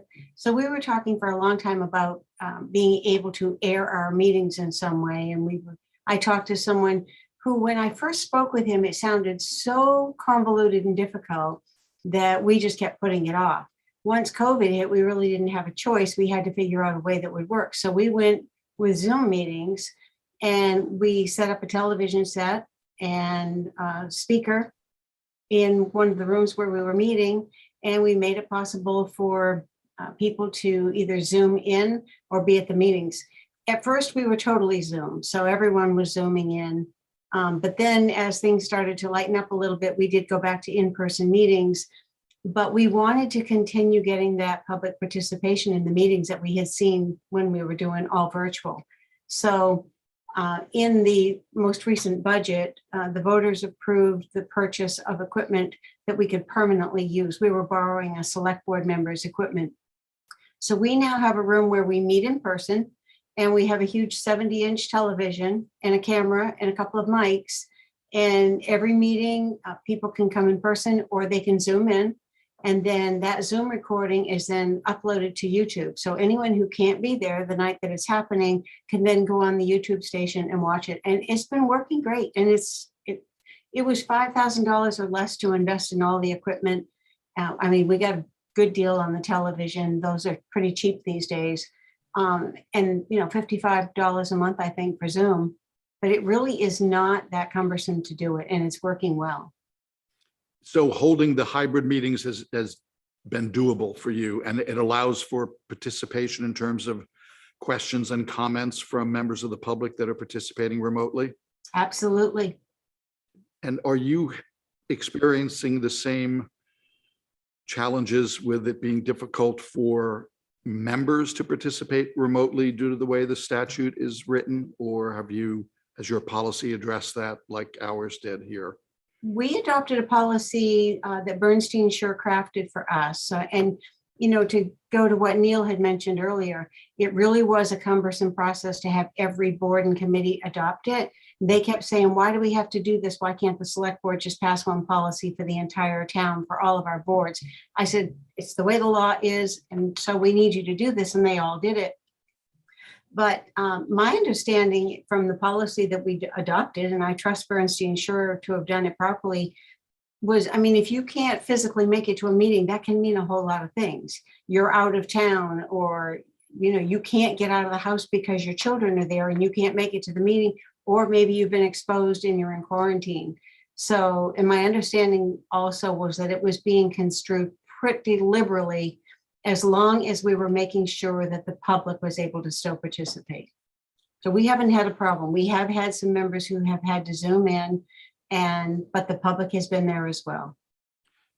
Does your policy have a default position that people are to be at the meeting unless otherwise exempt or excused based on the criteria set out in the policy? Yeah, it's been a while since I looked at it, but I'm pretty sure that physical attendance is certainly encouraged. Thank you. So Neil, and maybe that the horse is out of the barn on this already, as Linda mentioned, all of the committee or entities in Monmouth have adopted a policy already. But do you still think it would be helpful to amend the statute to allow that catch-all provision? I do. I think that there's a lot of communities that have yet to do to write their ordinance and pass it. So yes. Thank you. And are you hearing any other issues? Linda, do you have other issues from the municipal level? No, people love it. Okay. And Neil, you've summarized what you've learned basically? Yeah, I would just take one moment to second what Linda was saying, that the hybrid model we still want to capture public participation. And so being able to not lose that is really important. Thank you. And I see a hand up from Brenda Kelty. Yeah. Thank you, Representative. The one question that I wanted to bring about the adopting a policy is that the way the statute's written right now, the body has to meet in person to do that. And my concern is that moving forward, there will be, bodies that aren't in existence and weren't in existence when this was written, and there may be a state of emergency at that time that makes physical presence, somehow not a good idea. And we don't have any language in the statute to allow for the adoption of a policy remotely, the initial adoption of the policy. And it seems to me there should be some language in there that identifies it. For instance, if there is an emergency, then they could call the meeting remotely, and at the beginning of the meeting, put on record what the emergency is and agree that there's an emergency. And then this would trigger the ability to go ahead and adopt under these circumstances, if you see what I mean. Yeah, and this I don't know how else you could do it. And maybe that seems equally cumbersome, but I feel like we just left an important provision unwritten, and it ought to be in there. So I am clear that I'm understanding. I know we had to meet physically as a body to adopt Right. our policy. What you're suggesting is something to look at is, and this is separate from a municipality being able to adopt one policy for all of its committees. But you're saying we should look at the ability of a municipality to adopt its initial remote participation policy in a remote meeting. Right, and I would say these would be more strict circumstances as opposed to broader circumstances in other places. But let's just say we have heaven forbid, another pandemic 2 years from now, and we're in a state of emergency, and there are bodies that are new and haven't got this policy yet, or the bodies are created in the course of this state of emergency. They would not be able to adopt a policy unless they met physically. Okay. So it's a narrow category of situations, but it's going to be a critical, and it has come up. It came up for everybody that had not adopted this policy before the end of the prior state of emergency. Because once that old legislation went away, the new legislation required that you meet in person. But we still had this lingering Delta situation. We had lots of bodies that didn't want to meet in person. So it's a narrow situation, Tom, but I just feel like we ought to have something in there to try to address that one particular problem. Thank you. And we certainly have a vehicle in place that we could use to do that. So I will put that on the list and talk about that with staff about, and have language perhaps at the next time we meet as a subcommittee. Thank you for that, Brenda. And Linda, you had your hand up again? Yeah, I just want to thank Brenda for bringing that up because I think that that's really important. We did create a committee after the whole thing had happened and after all of our boards and committees had adopted the policy. And the very first meeting, you know, this brand new committee is getting together. And I said, we need to adopt this policy because we don't know what's coming down the road. We don't know if phase 4 or 5, whatever, this pandemic is coming. So we need to do this. But I can see a situation where because of an emergency situation, a committee is formed and they don't have the ability to meet in person to pass the policy. So I appreciate Brenda bringing that up. And then another question that raises is, can a catch-all policy or an omnibus policy apply to entities that were not in existence at the time the policy was adopted? That might need to meet on an emergency basis that was not anticipated. Is that part of the issue, or am I misunderstanding? Yep. Am I understanding your question correctly, Tom? Let's say it's a municipality already has it has a policy. Oh, I see what you're saying. But then are we saying that would be retroactive to all the agencies that already have a policy? That moving forward, any new committee that needs to be formed will come under the umbrella of this existing policy? It's the latter. At least that's and I see your hand, Senator Carney. Okay. Yeah, I think that a municipality, the town council, for example, could adopt a policy that says this policy applies to every town, every subcommittee or committee within the municipal government, including those that are created like ad hoc committees that are created after this. So I think that could be, it's a really good point. It could be addressed, I think, within the specific policy that the municipality addressed. Thank you, Senator. And that would address the concern that you raised, Neil, as well, just about making it less onerous on every committee in a municipal government. Right. And Tom, can I just add, though, that doesn't address, for instance, on the state level, creation of new boards. There's no umbrella policy that they're going to fall under. They don't have a policy.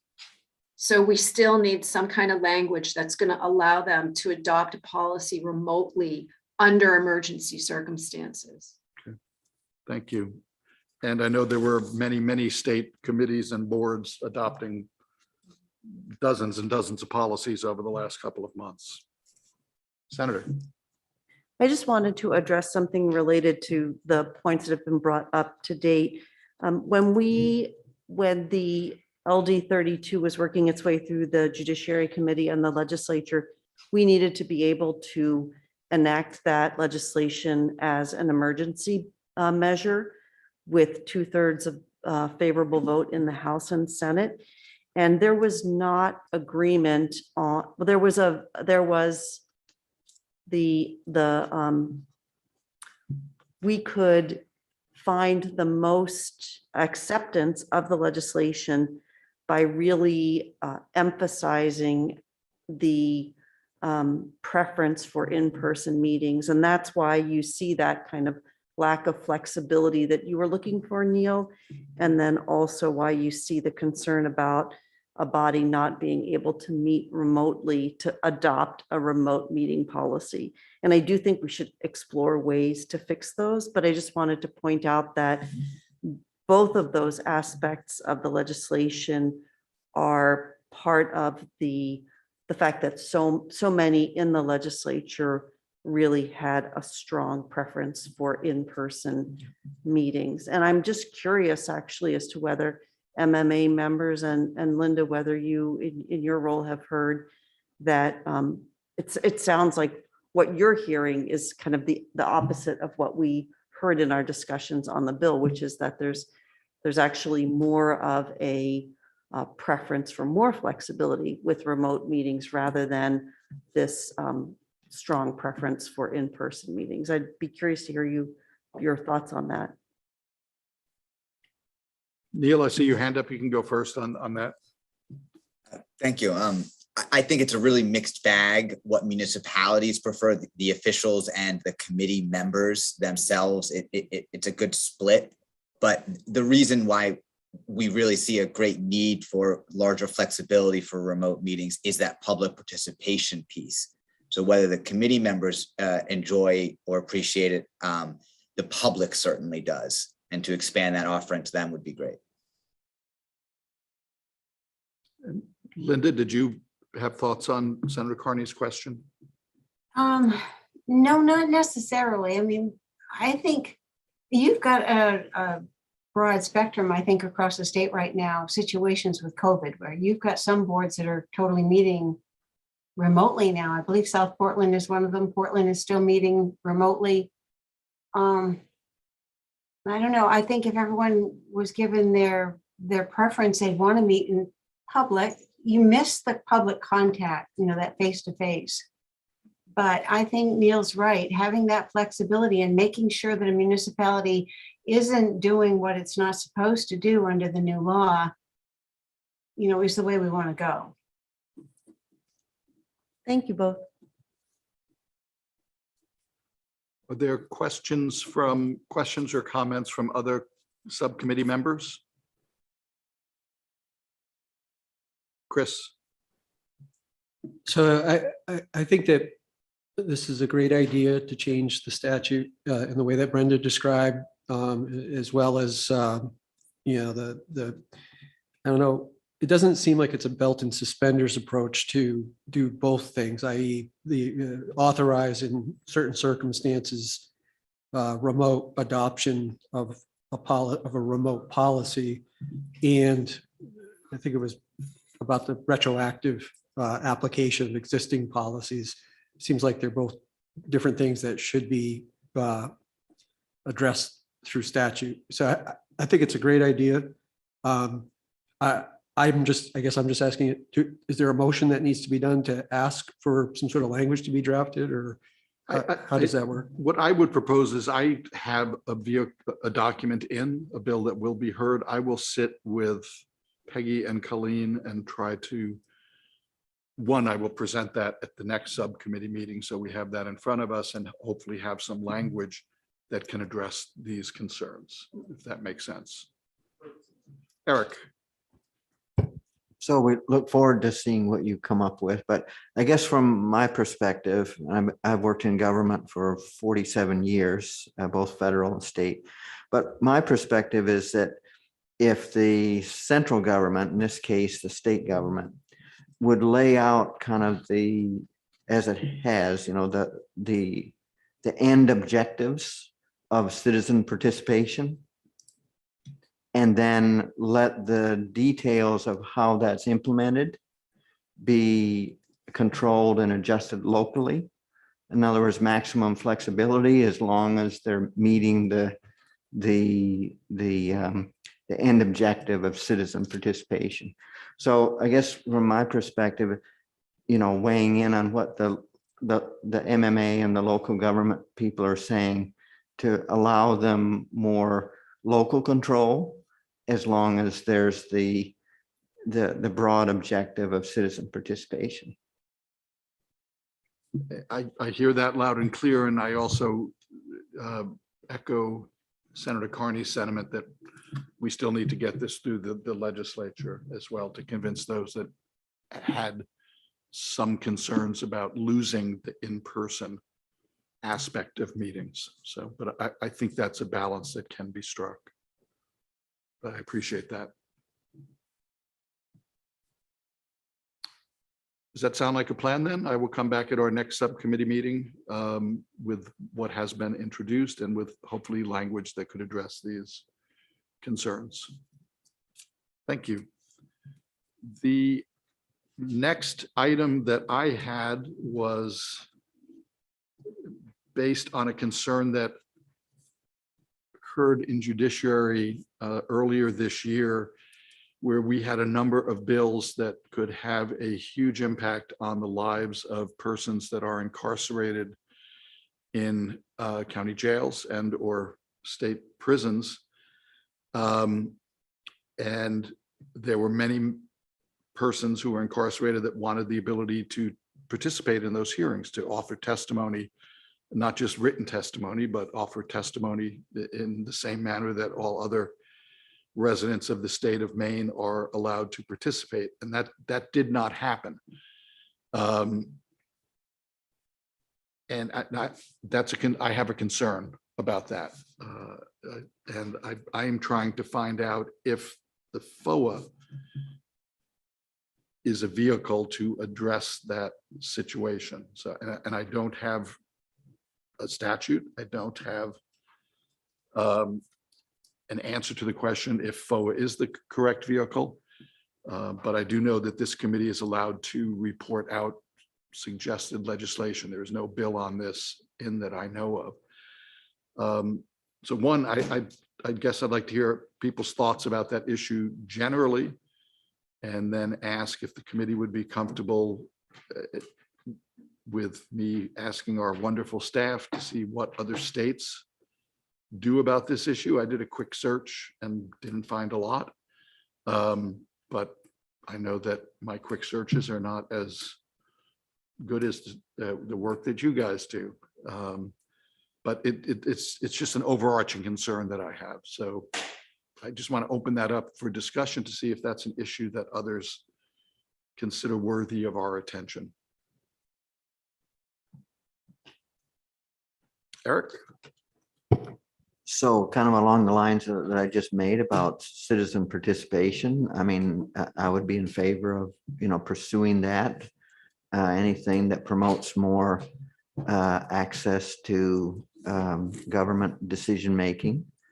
And in this particular case, that particular subset of our citizenry.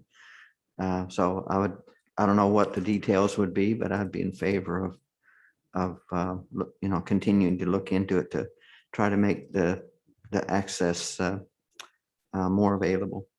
Thank you. And it's a different end of the open government. It's not about getting stuff. It's about the ability to participate in the making of stuff such as laws, regulations. Other thoughts by committee members? Mr. Parr, Chris. Thank you. So again, I'll be upfront. This was not an issue that when we were first asked of topics, it was not one that I indicated I'd be interested in exploring. I have since given it some thought, and I guess I have more questions at this point that I'd be interested in discussing as we consider this, but I'm not, close to the idea of talking about the issue, certainly at this point anymore. I guess for me, the question that I have is just some clarifying ones. Is this, we're not talking about all meetings, like at any level of government. We're talking specifically about any legislative meeting or legislative meetings about specific topics. And I'm not asking for all these questions that I'm blurting out here to be answered now, but these are the kind of questions. I'm just trying to think of it as a practical matter. And, coming from the perspective that I do, working, for a law enforcement agency, one thing I'm very sensitive to is victim rights and victims of crimes. And I think that's an aspect of this that I don't want to see get lost in the discussion. And also just the ability to, administer this sort of program. What does that look like? I know that resources are pretty thin as they are in terms of, that everyone's budget is tight, and what does this look like in terms of implementation as far as the staff that might be needed or the additional staff that might be needed and things like that. So it's certainly something that I've kind of come around on a little bit, but I do have some skepticism, and I just want to be upfront about that. So, Thank you. And I don't have the answers to those questions because I don't know what this looks like yet. And the situation that brought it to my attention was a narrow one. It wasn't, it was about specific statutes and specific issues, but those are legitimate questions that will need to be addressed.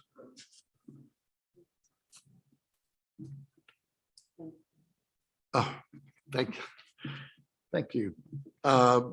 Linda Cohen, I see your blue hand. I don't see your blue hand. I was told your blue hand was up.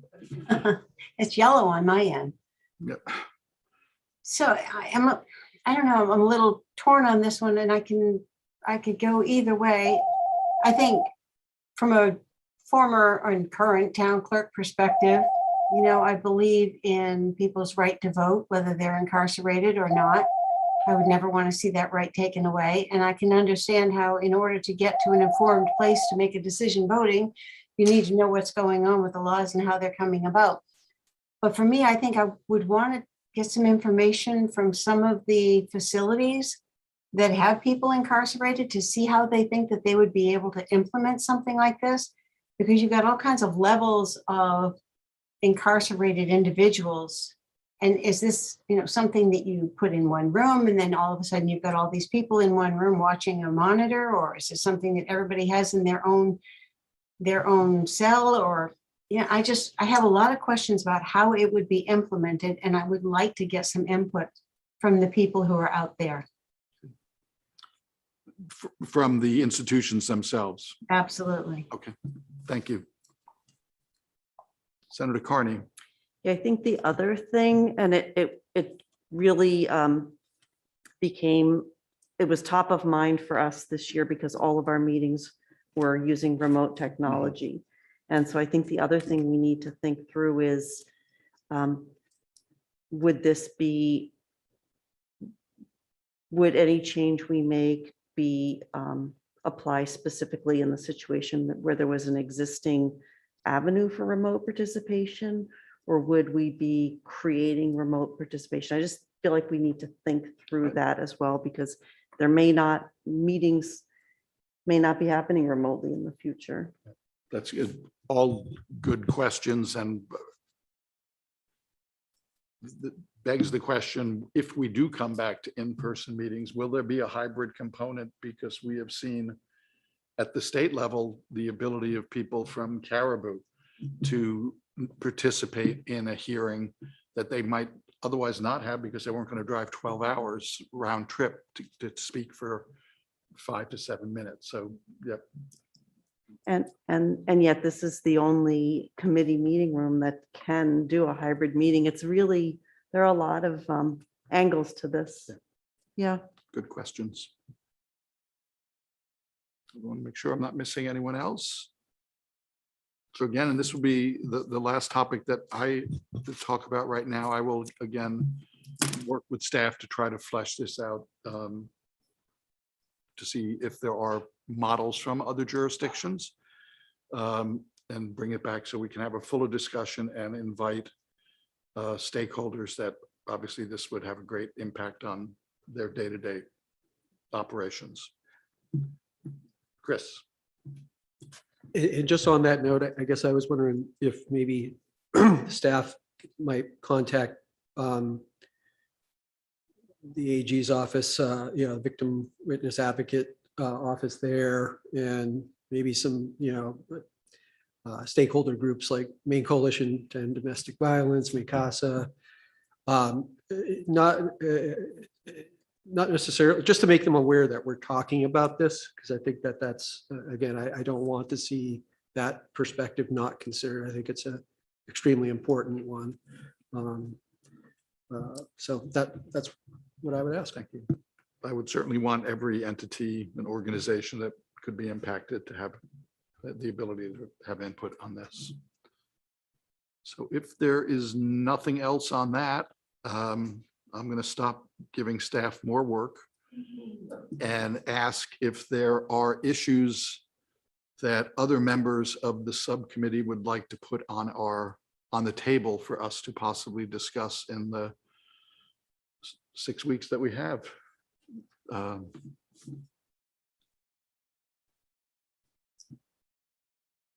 And no is an okay answer. Yeah, I think those are two huge things to take on. Okay. Yes, Just Julie. one comment about staff doing research into other states. You know, it's entirely possible that this is kind of a new issue because Zoom has made things possible that we never thought about before. So maybe other states are struggling with it, but you know, just there may not be a whole lot out there. Well, we could put Dirigo to the test, right? That's all I have. And it sounds like there's agreement that that gives us a pretty full plate to work on. Are there any other comments, questions, concerns from subcommittee members? Seeing none, I would entertain before a motion to adjourn, we will get out dates to schedule our next series of meetings. So, you know, because we know how time can fritter away pretty quickly. So with that, I would entertain a motion to adjourn. Move to adjourn. Okay, motion and a second. All those in favor? Thank you all very much for both meetings. And thank you, Neil and Brenda, for joining us.